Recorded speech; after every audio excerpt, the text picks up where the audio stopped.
All right then. For the past couple of days, on all channels on social media, I've talked about the opportunity of talking to somebody I look forward to or look up to. For producing the first ever Afrobeats documentary on Netflix. Now I heard about this sometime. I think it came out in June. When I get to it, I'll ask him all that. But I think it was June or early July when I got a text message from a friend of mine from Canada, Elsie Dixon, saying, "Fisho, have you seen Afrobeats, the backstory?" I thought she was talking about, something on something somebody had put out on WhatsApp. I said, I'd seen it. He said, it was very well produced. I said, produced? What I saw was just two people acting out on a skit on WhatsApp. She says, no, check it out on Netflix. I'll be honest, I'm talking about 11:30 p.m. So I was tired, I was in the mood.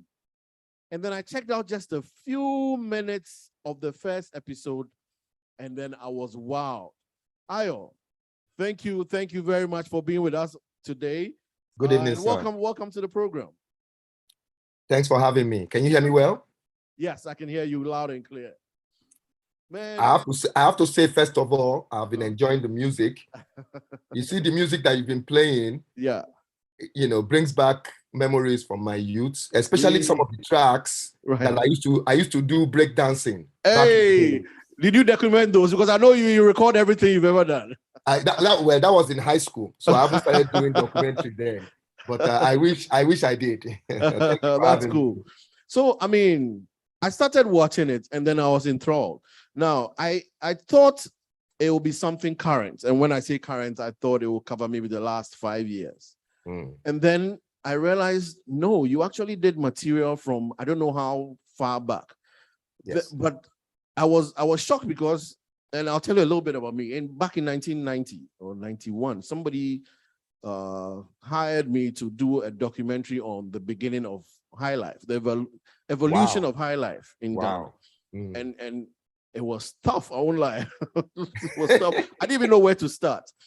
But it took me a while and I started. And then midway through, I'll say about 7 or 8 months, the project just died out. So I know how difficult it was, and I never had, trust me, at that time, I had no clue that our music would be so internationally recognized. So then I was watching your thing, I was like, wow, what made you keep all these things? What made you start documenting these artists from way back? How did this start? Well, I would to give you a little bit of backstory of my development, in my career. I actually went to film school first, before I went to law school. I'm a lawyer as well. Right. UK trained, Nigeria trained. So, both. Yeah.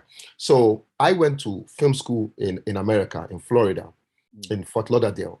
And my specialty in film school was documentary filmmaking. Okay. You understand? I mean, you learn the whole, the rudiments of filmmaking, everything. But I specialized in documentary because I like to document. I like to do research. I like to do, gathering information and then delivering the outcome. So I went to film school. I went to law school. I was actually a lawyer for a musician. I don't know if you know him. His name is K1 The Ultimate. I saw him on the show, so now I see him. Yes. So he now invited me to be his manager full time. And then I did that. What year are we talking now? What year are we talking? This was 1999. So I had gone to film school, graduated in 92, and then, went to law school in between that time, practiced for a little bit. And then 99, I did a documentary.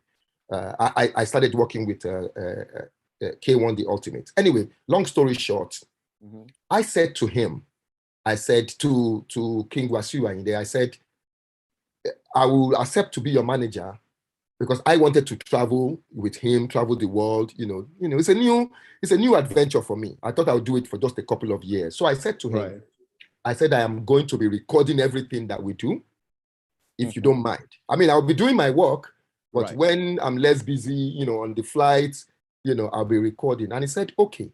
And that's how I started. I just started recording everything.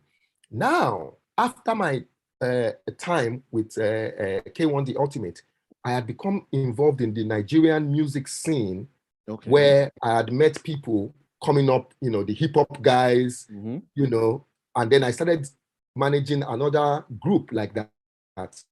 I just kept on recording, and then the next group I kept on recording.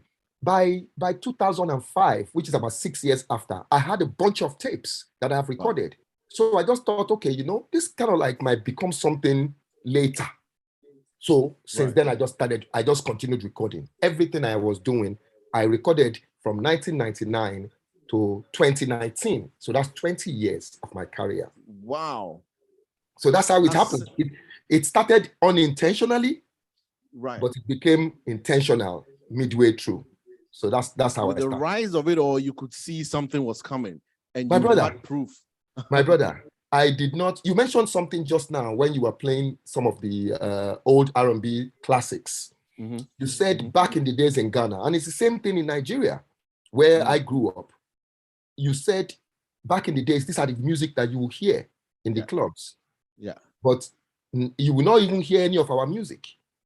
You will not hear our music. But now, you do not even hear any of the foreign. It can just be, African Afro music non-stop.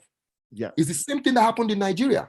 And it's the same thing that happened in London between the years of maybe 2001 up until 05. I mean, DJ Abass is online here. He can attest to that. He can give us more accurate dates.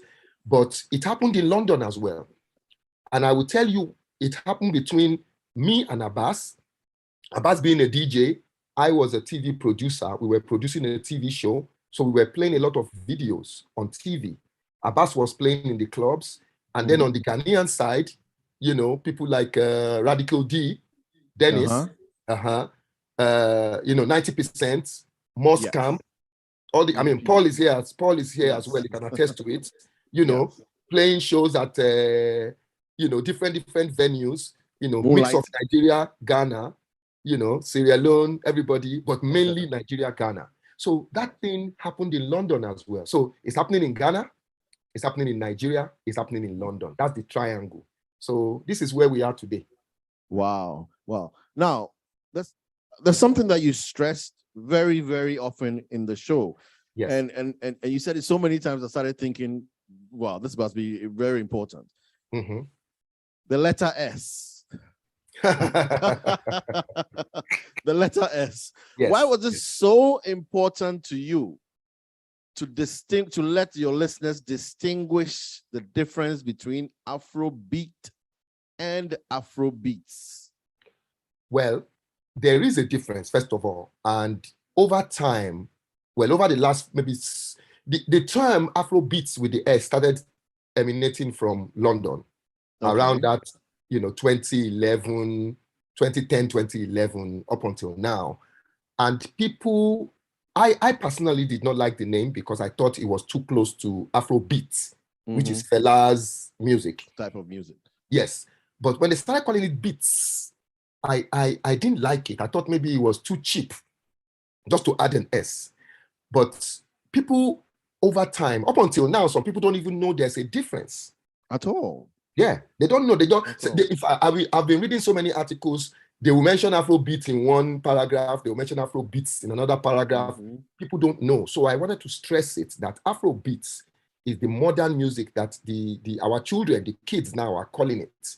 You understand? It's like the pop version of what Fela used to do back in the days by adding a bit of more popish instruments and popish vibe to it. So the three things I wanted to show in the documentary. First was my story. I wanted to tell my story. Sure. You understand? And then two, I wanted to talk about the difference between Afrobeat and Afrobeats. And then the third is basically if that name Afrobeats should be an umbrella name for our music. Now, when I say our music, I was going to ask you.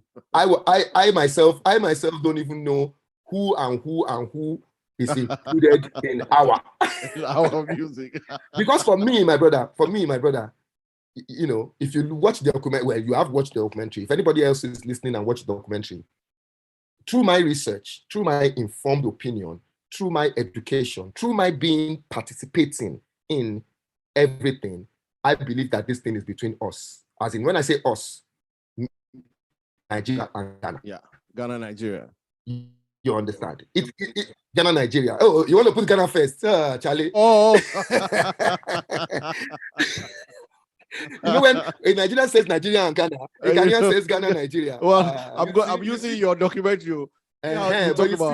But you see, we are all brothers. You see, we're all brothers. Whichever name comes first, as long as those two names come, you understand. But the point I'm making is, it was happening in Nigeria and Ghana. It was happening in London. The closeness between Nigerians and Ghanaians in London was the birth, and I say this with authority, is the birth of what we call international and globalization of this our music now.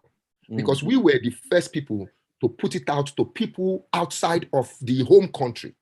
Right. Do you get what I'm saying? I know there's going to be some DJs in Europe, you know, doing some things and everything, but because we had television, which was big at that time, and the Ghanaian scene with you know, Ghanaian people used to do the Ghanaian independence.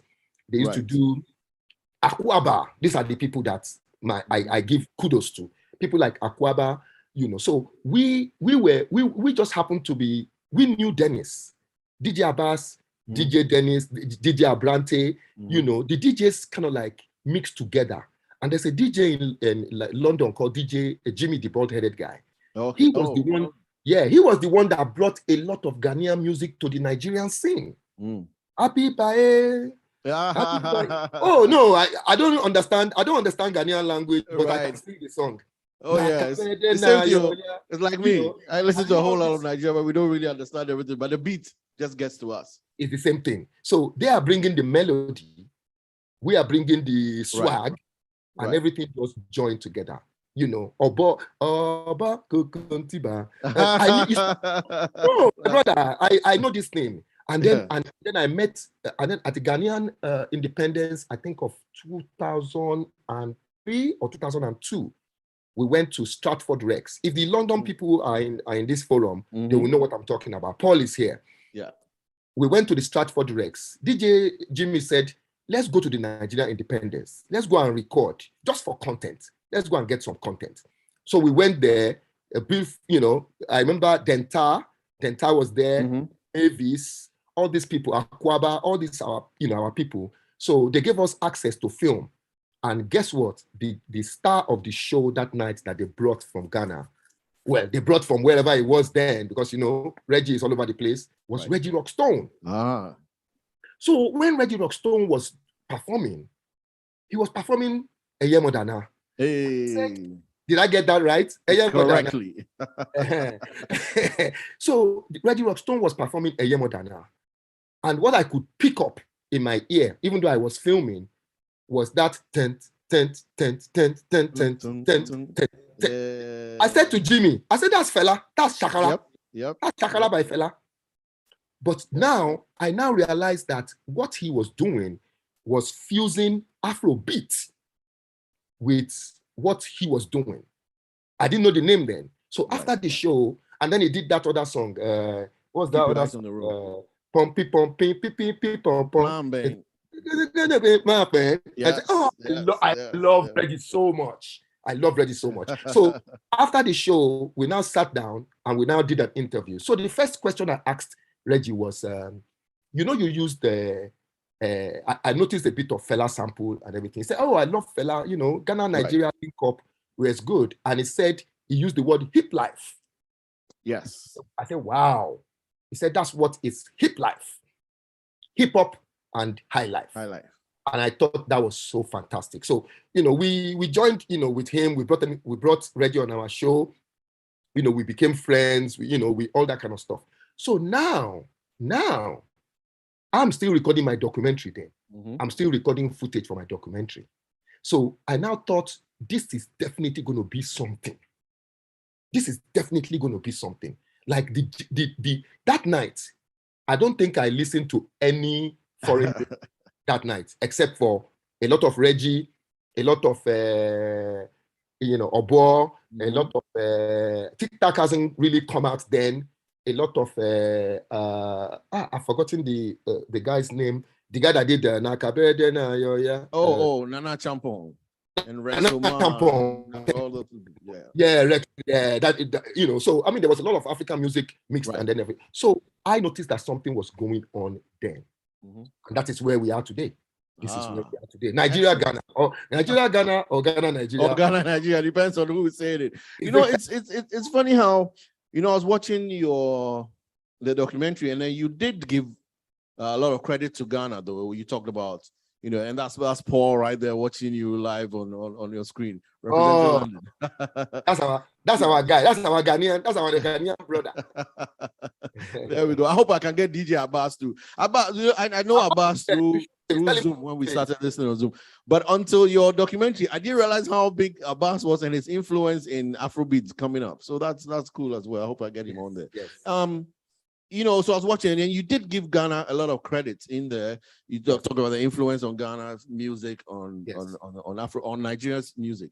And then I was thinking, you didn't get, hey, that's Abass, man, DJ Abass. How are you? Please, evening walk. There we go. Yes, sir. And hello.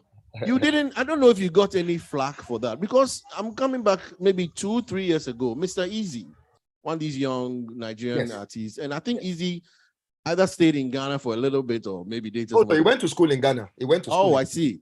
Because I remember Mr. Easy tweeted something like that about Ghanaian music has an influence on Nigerian music, and he caught a lot of heat for that. Seriously. Now, did you get that, or because you came with solid documentation? Nobody. Well, I am, whether or not solid documentation, I am still getting that heat. You are joking. But let me tell you something. I'm getting that heat, but it's not calm. It's controlled. It's, first of all, they will give me kudos for doing the research, but they will now say, but I don't think. And I said, okay, if you have a contrasting view backed up with evidence, let me know. I stand to be corrected. And people have not been able to give me. And you know the reason why? My joker in my arguments and my research is the 5-beat pattern. Is pan logo. Pam pam pam pam pam pam pam. You see that pan logo. You see that. Me and Abass is listening right now. Me and Abass, we still argue about pan logo 2 days ago. Not that he doesn't agree, but he gets my point. That pan logo is that backbone, is that foundation, that 5-beat, that You see, he knows that I am right in that respect, but he is not telling me that. But am I sure that it originated from Ghana? I said, well, where? I will now put the question to him. Abass, you are listening. I say, Abass, where do you think it came from? That is where we don't know. But at least I have put out enough information, research, findings, collation of evidence, interviews. I have been to that seaside in Ghana. Right. I've been to that a few times, but when I went to go and do the documentary, I went to go and listen to those people. You understand? So this is my opinion, and I stand very, very much 100% behind it. Anybody that has a contrasting opinion should bring evidence to me. And if I am wrong, I will accept. But I've not seen that. Abass, is he correct, or you want to challenge that? No. It's first and foremost, good evening, everybody. An industry friend was celebrating his birthday today, and I knew it kind of like clashed with this event, but I knew at some point, I just kind of like put I logged on, and then as I'm speaking to you now, I've just finished some Nigerian jollof. So Abass, you have to bring that in. No worry, we'll make your evening better by sending you that. But you know the beauty of this meetup we're having tonight. Shout out to Paul Akwaboah, the entire PMP family, PMP family crew. And every time I always mention Paul and the crew because at times, most of the times, we all live in the now. And because we live in the now, we struggle with understanding what's happening in the before. And I remember there was a time in the UK when it was not fashionable to play let's even talk about Afrobeats, just African music. But I was fortunate enough to meet the likes of Paul and to meet a lot of Ghanaian brothers, you know, and I was rolling in that circle as well. And I realized even before us, the Ghanaians in the UK were doing a lot more of their own music in their nightclubs. Yeah. And then I knew at the time, because Paul also was facilitating a lot of those artists from Ghana who needed to come and master their tapes in the UK. So when you picked up the typical the Ghanaian, hiplife CD, it was of better quality than any other thing coming out of Africa. Because all of them, so Daddy Lumba, Dasebre, Nana Champong, all of them, you know, the quality was there. And our friend Jimmy, the bald-headed guy, would play it. Now we play all those CDs nonstop. So we knew that. And so the beauty of what the UK has done for me is afforded me the opportunity to meet Africa and to listen to other nations, you know, and other cultures. Right. So, and then fast forward now here when Ayo decided to put that documentary together and we're telling this story. And when he came up with the 5-beat pattern, really, what is the distinctive sound in a lot of the Afrobeat? Because not all Afrobeat songs have that 5-beat pattern. Yeah. But have that 5-beat pattern. But a majority do have it. And while I agree on the 5-beat pattern, what I'm saying is the sadness, the tragedy of Africa was that the white man came at one point and divided us. See, when the white man came, the white man did not colonize Ghana. The white man colonized Ashanti people, colonized other parts of Ghana. But before he left, he put them all together and called them Ghana. When he came, he did not colonize Ghana, because when he came, there was nothing like Ghana. When he came to Nigeria, there was nothing like Nigeria. Be careful, oh. You are giving Ghanaian history. No. I want you to hear me out. I want you to hear me. What am I trying to say? When the white man came to West Africa, there was no Nigeria. There was the Yoruba tribe, there was Hausa, there was Fulani, there was the Ga, there was the Ashanti. But by the time he left, he had brought different people together. So even when we talk about this independence that we all celebrate now, what he took over was not what he left. And what they forget was that before they came, what they call Ghana right now, there are people in Ghana that were doing stuff in Nigeria, what they call Nigeria now. There are people in Ghana that speak Yoruba. The Ga people, the people that speak Ga, they are related. There are Hausa people in Ghana. Do you get it? So, and this is why I'm very, very careful. When he was talking about the 5-beat pattern, I think that 5-beat pattern, this is my position, that it already exists across the whole coastline of West Africa, from Togo to Benin to Ghana to Nigeria. But the Ghanaians have documented it. Did you get it? Well, no, and that's my position. That's my position. When I hear this younger generation now talk about the Jollof Wars, I see it as an exercise in love. I don't see beef. No, I see the fun in it, you know? Yeah. Because we need to use all those elements to redefine ourselves now to the world. Yeah. So if it is jollof rice, great. Yeah. Last week I still have my son's best friend is Ghanaian. So we eat, and the mom brings Ghana jollof to us. And once she brings the Ghana jollof, I say, you have come again. Oh, it's all in love. But you know, something you mentioned, and I'm happy. That's why I'm really, really happy with Ayo's work. That you said the Ghanaians are claiming the 5-beat pattern because we documented it. Yes. What has happened with this Afrobeat thing, which Ayo has started, is the fact that he has documented it. And now our music is successful and we can refer to the work he did. I don't know if you saw it, but the Grammys were held, not too long ago. And then there was a definition of Afrobeats. And oh my goodness. Fisho, wait, Fisho. That night, you see, and this is this is what we're saying. If we don't tell our own story, who will tell it? I've told Paul, and I'm telling you too right now, there has to be, you guys need to come together and do a similar thing about hiplife and link it to Afrobeats. We need to be the ones controlling our own narrative. Yeah. Somebody went on the Grammys page and described Afrobeats as a fusion of West African and Black American Black music. American. Saw that, yes. They call it a mesmeric blend. A mesmeric fusion. By the time that Africans started shouting on Twitter, within 3 hours, they changed it.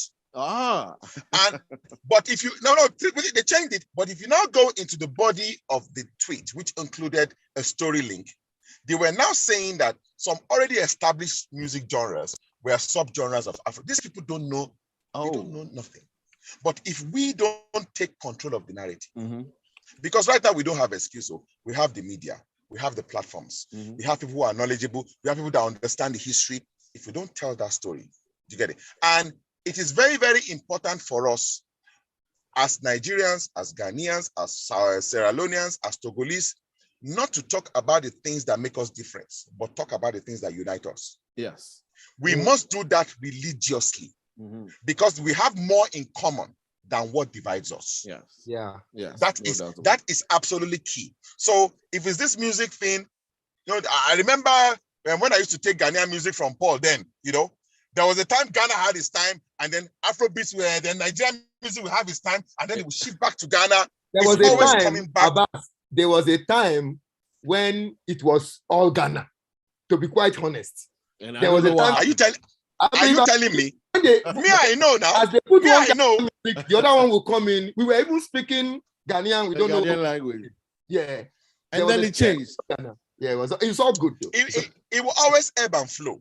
But we must always, like I said, we must not try and always put what makes us different. We must always talk about what unites us friendly banter more than anything else, because that is where the power is, and that is where the money is. Because I also follow the money. See, the thing about in the home countries, Nigeria, Ghana, they are doing their own. In London, Nigeria and Ghana are one. You understand? Because our common denominator is the fact that everybody is here to make a better life. That's our first common denominator. You understand? Remember that when we had Ben TV, which people saw as a Nigerian station, in the same studio was OBE. Remember? Yes. OBE TV in the same place. Ghanaian own station. Ghanaian own station. So basically, we were flowing. It was me that trained Chris Atto. You know Chris Atto is very well. Yeah, Chris Atto and what's her name? I've forgotten her name now. Abass. What's her name? Oh, Abass. Abass. Now actress. Now actress. Yes, she's an actress now. She was a presenter.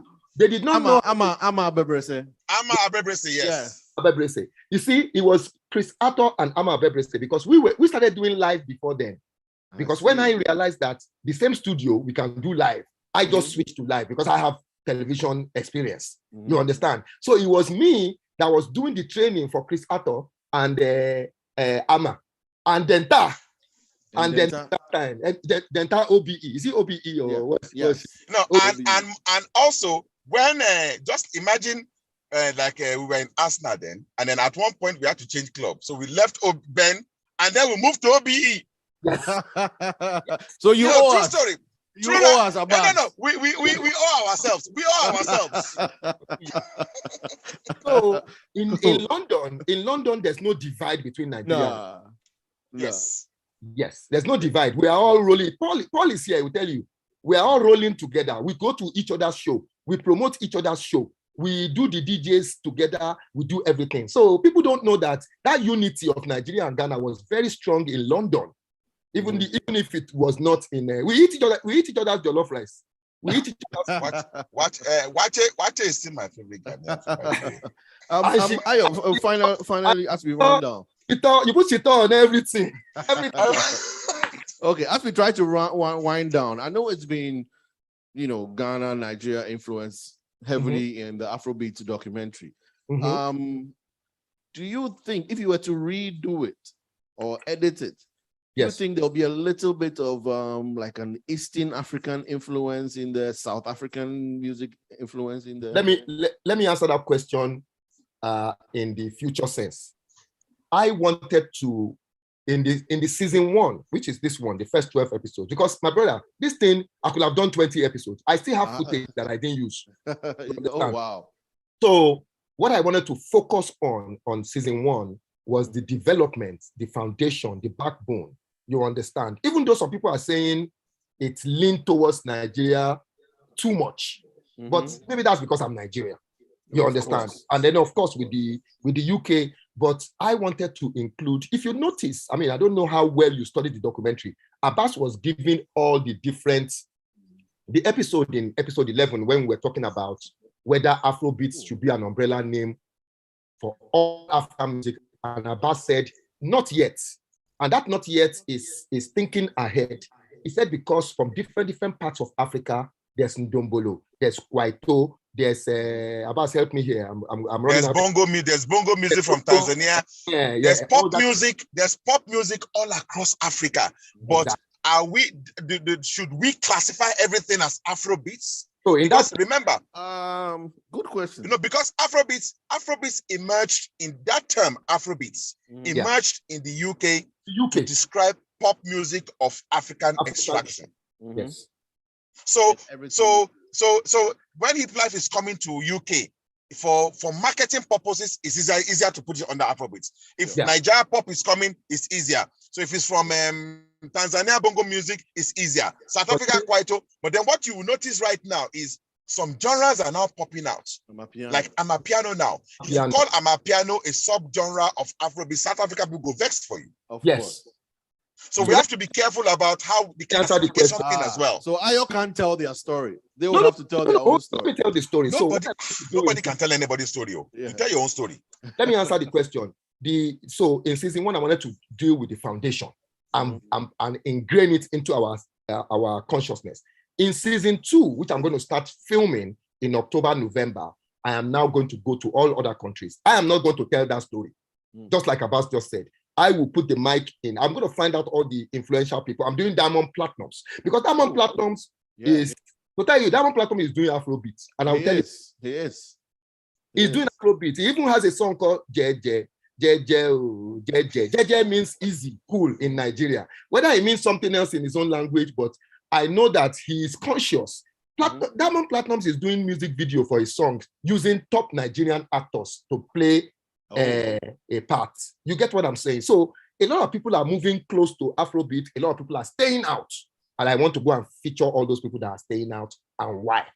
So that would be my answer to your question. I said I wanted to wind down. The people on YouTube said we shouldn't wind down. So when me and Abass get into this, we just know. But I want to bring in Paul. Abass and Ayo have given you a whole lot of credit in there. I mean, and it deserves it. Yeah, with the influence of Ghana music till now. Paul, will you want to work on a documentary that is solely Ghana's story? Oh yeah, I think so. I mean, when this documentary came out, there was a whole lot of Ghanaians making noise, and I spoke to Abass, and we agreed. I said, listen, there's no point in us making noise. We need to tell our own story, And then what I said to them, a lot of people were making noise. They had not seen the documentary. Said to them, go and watch that documentary. Most of them, by the time they got to episode 3, they started calling me, oh, okay, Ghanaians were giving the credit. And I said, if you look at the people in the documentary, the band and the rest of them, these guys used to perform for us in the nightclub, when we used to DJ. I've been with these guys for a very, very long time, working behind the scenes. So, and these are the guys that are doing it now. So, I mean, it's a story right there, Guys, for those watching who have not seen the documentary, the story of the band was incredible. I don't want to give it away. I want people to watch it and then see how it all started. I mean, it could have you guys could have been in trouble. That show could have been and then he turned around and he's something else. Man, that was very and Don Jazzy as well. I mean, something. Of course. Something. From my layman point of view, thinking of Afro, if I hadn't seen this documentary and somebody was asking me, oh man, how did Afrobeats blow up? One name I would have mentioned a lot, which I don't think you mentioned a lot, would be P Square. I thought to us living here with the Ghanaian community, we thought P Square is like magical. Almost everything they did put it on a different level. When they added, Charlie, what's your song? The one he did with Yeah, Chop beautiful Ogine, stuff like that. Put it on a whole different level. But you went deeper, names that some names I didn't know. I didn't touch too much on P Square. Would you say that they missed out?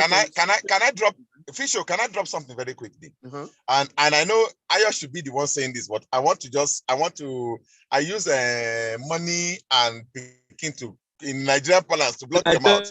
Now, Ayo did 147 interviews, but not everybody he approached was available for the interview for different reasons. I'm chatting and with people. If you saw the P Square thing, there was in episode 7, I believe there was the intro he did where I was asking P Square what is their greatest fear.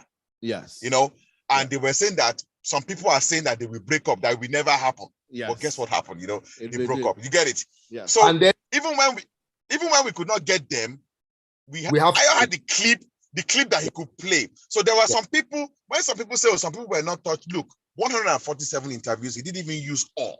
Yes. And it's impossible to cover everybody. And also, I've been chatting with people in the chat room here. People are saying, I didn't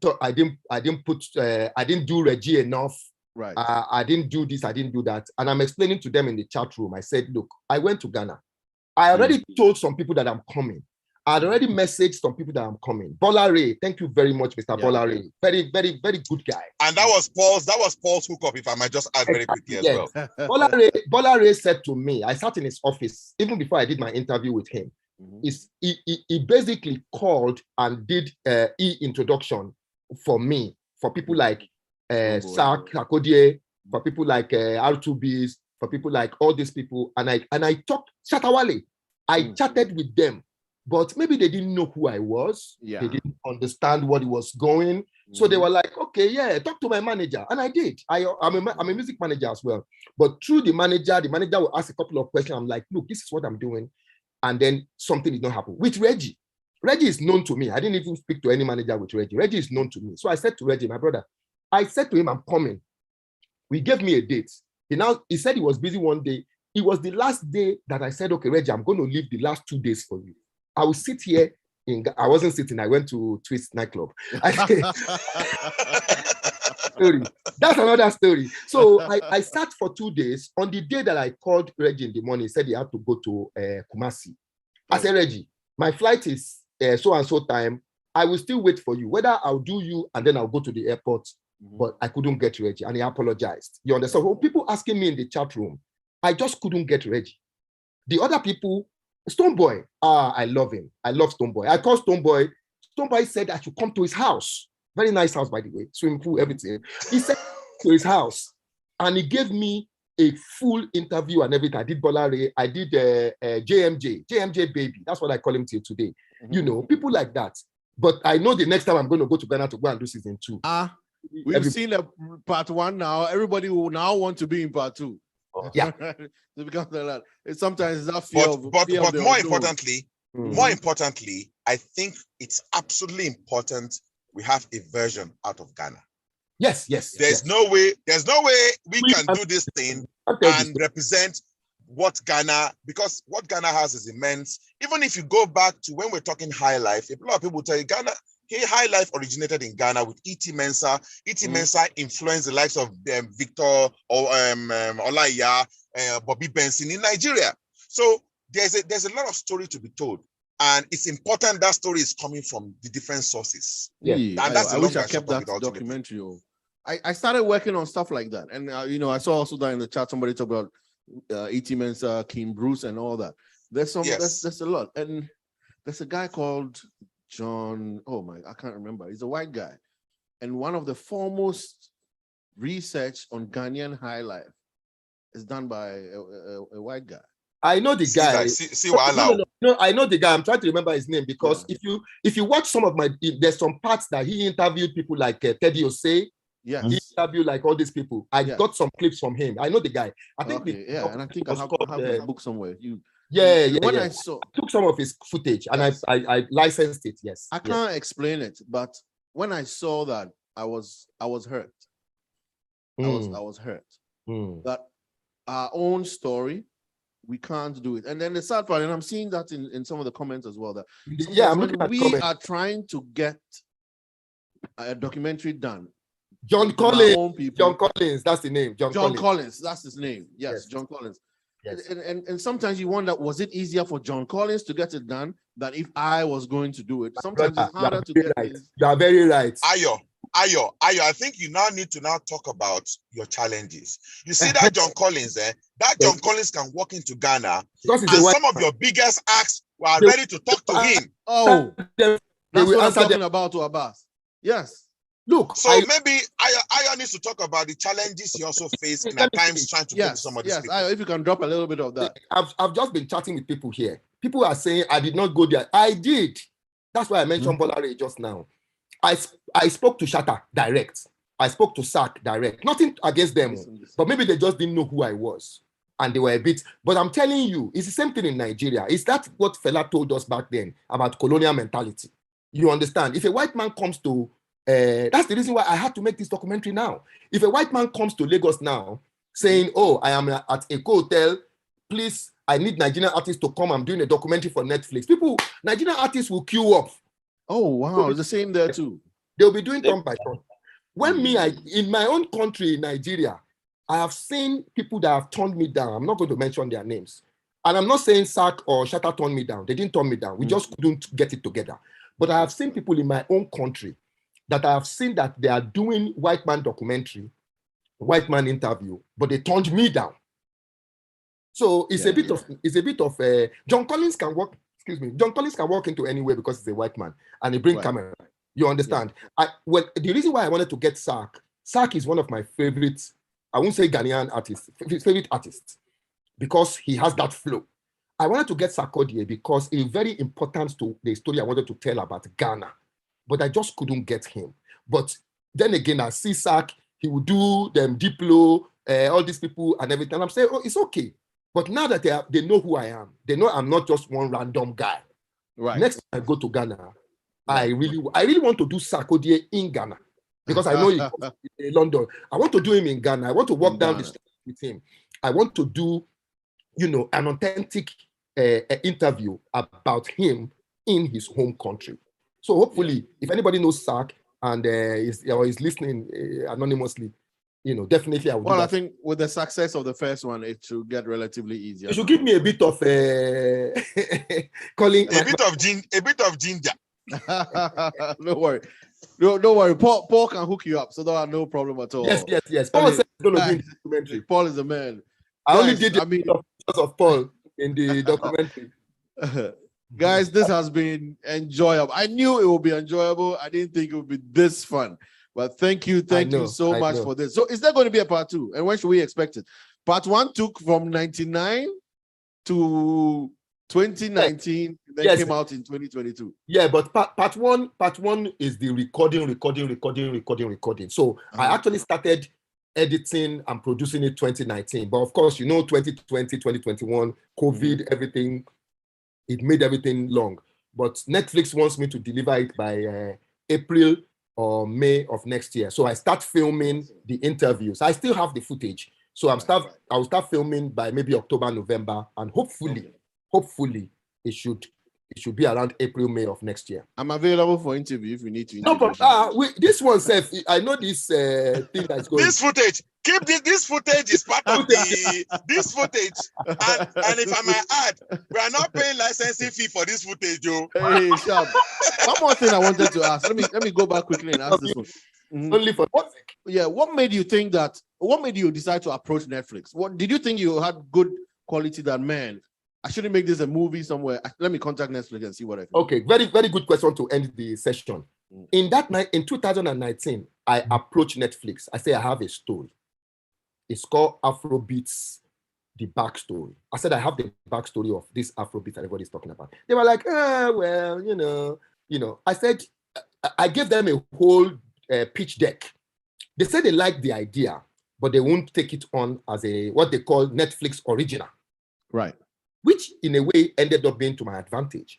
Because I now spoke to my wife. I said, look, darling, my darling, I'm going to... Honey, I'm going to money out of our children's college fund.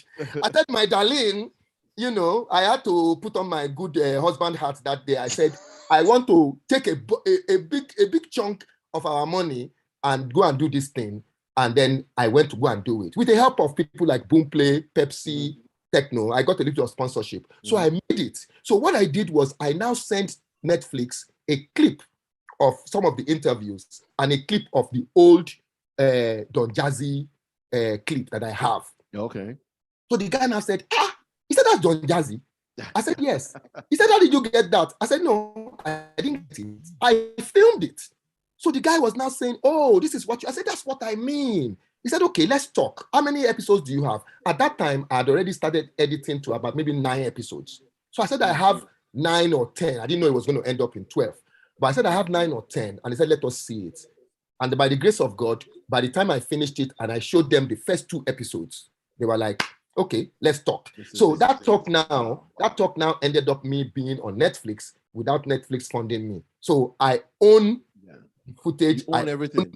I own everything. You understand? Oh, wow. That's why I say it's an advantage for me. So it's not like Netflix doesn't own it. I own it. You do. Yes. Wow. Yes. So we God has his own way of working.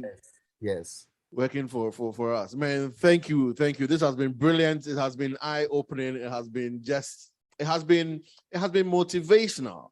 We've talked about a lot of things. Some have made people sad, some have made people upset, but some have encouraged a lot of us. And I think, anytime you have an interview and the audience leaves encouraged and having something to think about, then it's been a successful interview. Yes. So I'll say thank you very much, Ayo. Thank you very much, Abass. And thank you very much, Paul.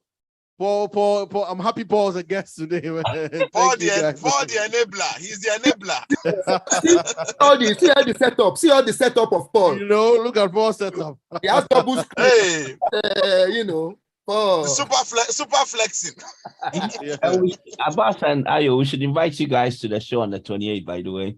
Yeah, we'll be in London on the 28th. The carnival. It's the day before the Afrobeats. Right. 28th. That's a Sunday. What is happening?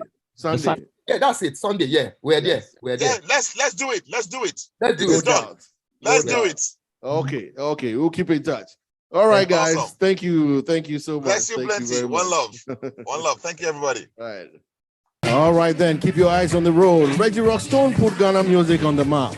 And the artists now out there are doing the same, making us proud whenever they can.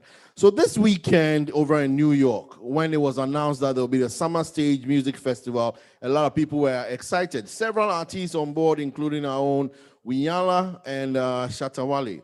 However, last night something happened that was a little bit disappointing after the show. Huge show, huge crowd. The artists were all present. Today on right now, I have Fuseini, who is a member of Wiyaala's crew. Fuseini,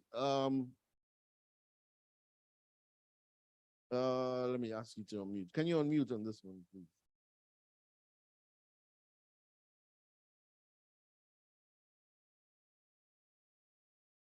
As soon as we can get you to unmute, there we go. Okay. Good. Now I can hear you. All right. Welcome. I know you came in just before we started Ayo's interview, and so you held on a little bit. But welcome. Thank you very much. How are you? I'm okay. And how are you? Not bad at all. So you're still in New York at the moment, right? Yeah, I'm in New York. Yeah. Okay. So a little background. You guys knew about this show. You've had long notice. It was an exciting show. You're looking forward to it. What happened? Thank you. Yes. Now, what happened in the evening?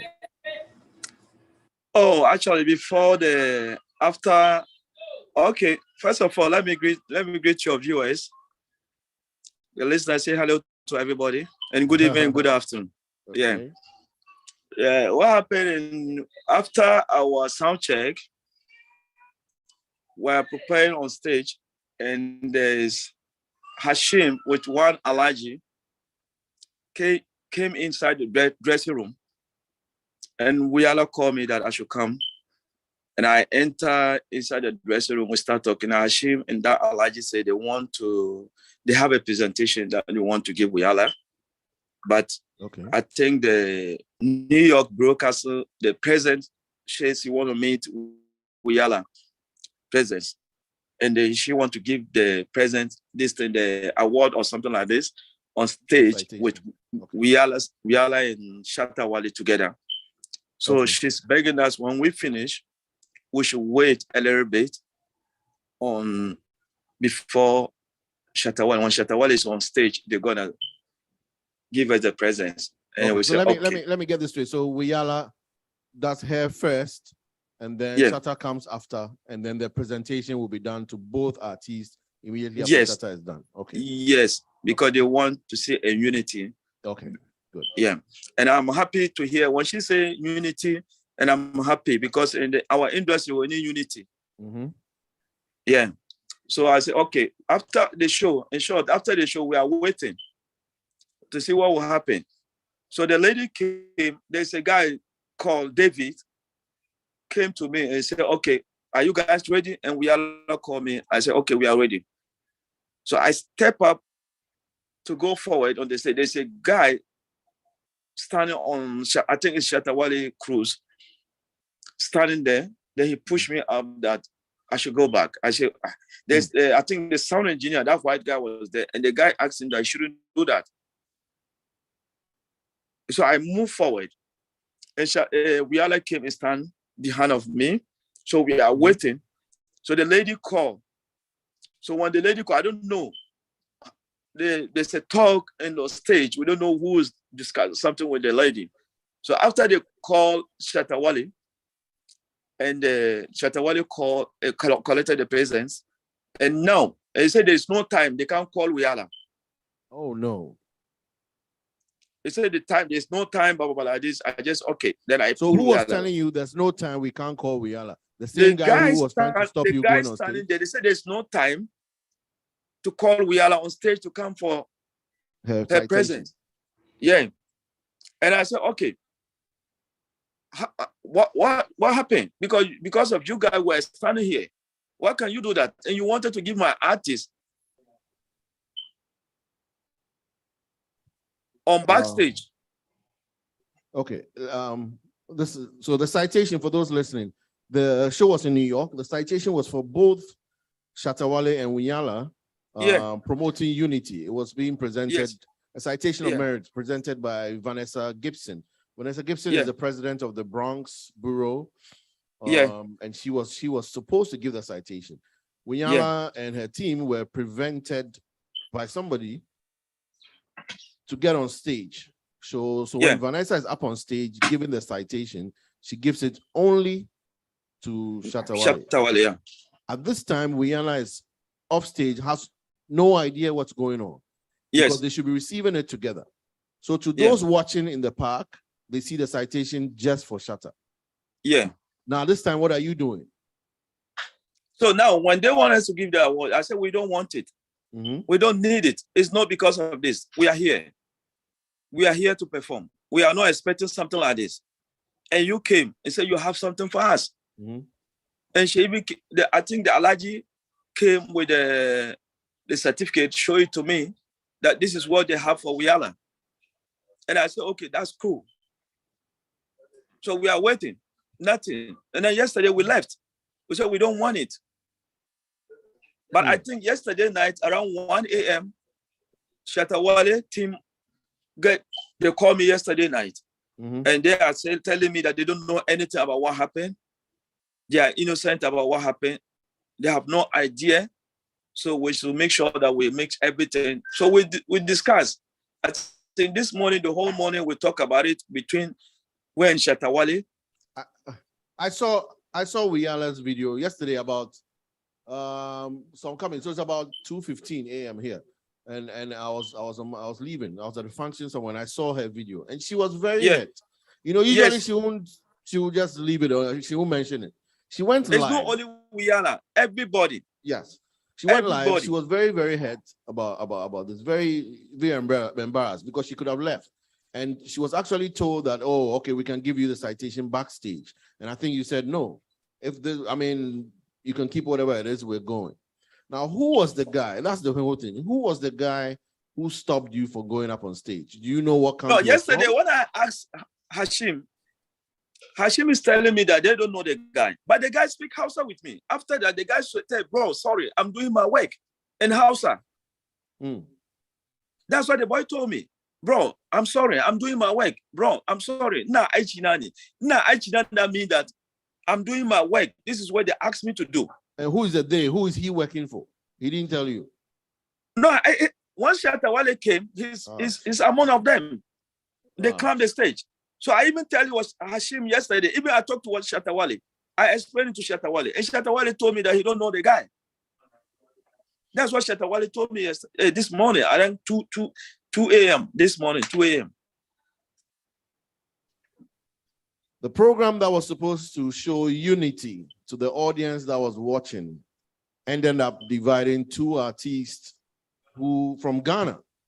Yeah. Who were projecting, who was out there to project our way. I know Wiyaala had to catch a flight this evening, so we couldn't get there. Yes, she left. There. And I also tried to reach out to Shatter's team, but nobody came up on the show. It's a shame. I just want to say thank you for coming, for giving us an idea of what happened. And you've spoken to Team Shatter. Are you guys cool now? I think now everything is okay. Yeah, we understand ourselves. Even I talked to Wiyaala. If you go to her page, she even deleted everything that's there. Oh, she deleted? Yeah, she write for unity. Okay. Yeah, okay. They change contact. I think this is the first time, because yesterday Wiyaala even block Shatawale on her Twitter page, Instagram, everything. But I think today everything is cool. Okay. They write Shatawale a message. They change numbers. This is what we want in our industry. Yeah. We need to help each other and push each other. Yeah. And the music industry will go forward. Yeah. So if that's happening in our industry, it's not good. No. I think all the artists in Ghana, we need to support each other. We need to show love. Yeah, it's a shame. We didn't think this would happen, and I'm happy. Wiyaala has taken the high road and decided it's okay. So do you have the citation? Did you ever receive the citation, or you didn't take it at all? I'll receive it on behalf of him tomorrow. Okay. I will do that. Okay, cool. How long are you in town for? When do you go back to Ghana? I'm going back to Ghana on 24th. Okay. Enjoy the rest of your stay. See what you can do nicely for Wiyaala. Thank you so much. And thank you for coming here, telling the backstory. And I'm glad that you guys have managed to let everything down. Now is Shatter and Wiyaala. They are cool. No problem. There's no problem. Okay. We want the love to be flowing. Okay. Cool. Yeah. Thank you so much. You're welcome. You're welcome. It's a sad story, but we'll see. We hope there are brighter days ahead, better times ahead. Yes, sir. For yes, the Ghana sir. music yes, industry. That's how we want. Yeah. Thank you. All right. Thank you for having me here. No problem. Okay,